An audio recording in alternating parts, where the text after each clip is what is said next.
Prisoners of Conscience Appeal Fund helps some of the world's bravest people around the world who speak out and challenge the systematic violation of human rights by their governments.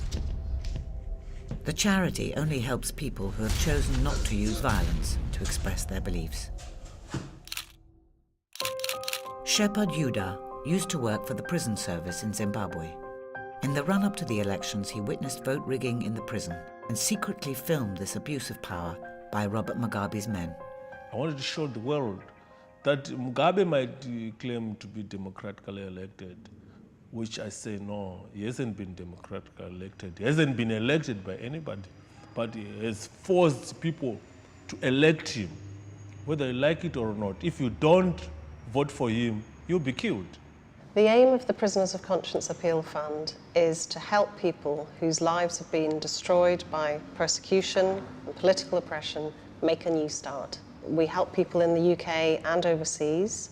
In the last year, we helped people from 26 different countries. Zoë Wanamaker, an environmental activist, organised community campaigns to protest against the destruction of Kenya's wetland regions. I was arrested when I was in Kisumu, which is the second largest city in Kenya. The policemen seemed to have known me because my name had been circulated to their seniors. So they asked me for my identification. I produced all these things: university ID card, national identity card. When they saw this, they bragged to me that you're the person who thinks he's so important.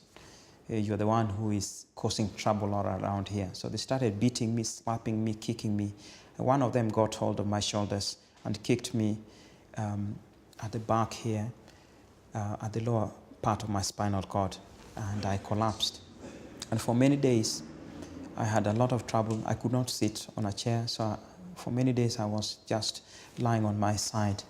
And so I'm still undergoing physiotherapy treatment up to now, 10 years after I left Kenya.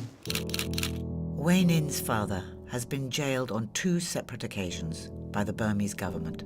My father and his group, they marched down the street and more than 500 people followed them. They called for freedom and democracy. As a result, they were arrested and he was sentenced to 65 years and 6 months. The first time when I saw my father I was 4 years old, and it was in notorious insane prison in Burma. And there were iron bars between us, so I thought I could, touch him and hug him as a father and daughter, but the only thing I could do was just to touch his little fingers from, through the iron bars. Prisoners of conscience beneficiaries and their families face overwhelming odds to rebuild their lives during and after their ordeals. When I left Zimbabwe, they detained my sister and they tortured her. Unfortunately, she succumbed to those torture injuries and she died in January. So it means I had put the whole family at risk. Prisoners of Conscience helps by giving financial grants to people to help them rebuild their lives at crucial times in their lives. We're the only agency in the UK that gives grants specifically to prisoners of conscience in exile and overseas. When I came to England, life became very difficult. I had a very young baby, so the baby needed some nappies, he needed milk, they all needed clothing, they needed food, they needed gas for warmth. So I had nowhere to get the money, I wasn't employed. The relief grants prisoners of conscience provide can be for a variety of purposes, like general hardship relief, medicines, travel cost, counselling, anything that provides help to rebuild lives.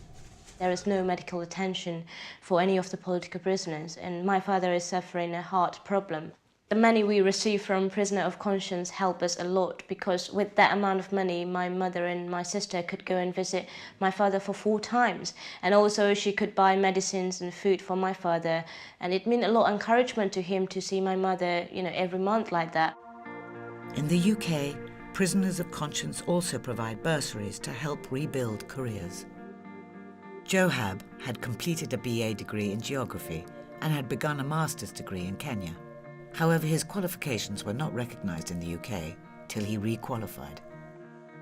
Prisoners of Conscience helped my career because they paid the tuition fee that I could not pay myself and enabled me to requalify so that I could become a teacher in the United Kingdom.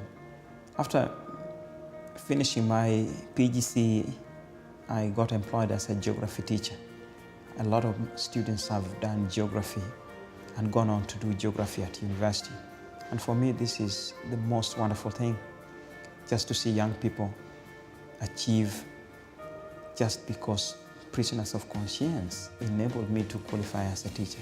The people we help are referred to us by approved referral agencies in the UK and overseas, such as human rights organisations, refugee support groups, torture rehabilitation centres and other specialist centres.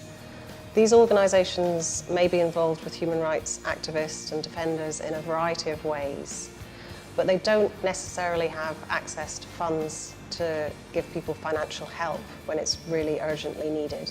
So they refer individuals and families to us for that direct, on-the-ground financial help that's so hard to find.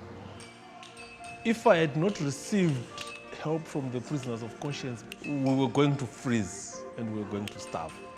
The difference that they made in my life is we started having 3 meals a day, because before we could receive the money, we were having 1 meal, 2 meals a day.